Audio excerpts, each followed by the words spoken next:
এখানে আমাদের রেসিপি প্রায় হয়ে গেছে। রেসিপি বলতে ডাঁটা আলু দিয়ে মাছের ঝোল।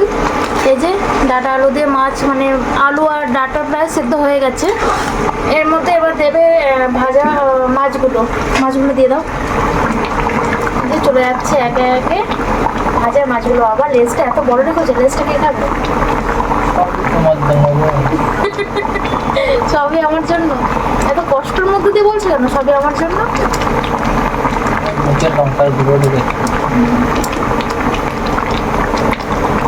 এটার মধ্যে এখন চলে যাচ্ছে এই যে ধনেপাতা। তো এইরকম তরকারিতে ধনেপাতা দিলে বেশ একটু ফ্লেভারটা ভালোই লাগে। তো এটা দিয়ে 5 মিনিট মতো রান্না করে নামিয়ে নিলেই ব্যাস, আজকে আমাদের রান্না একদম কমপ্লিট। সজনে ডাঁটা আলু দিয়ে কাতলা মাছের ঝোল একদম কমপ্লিট।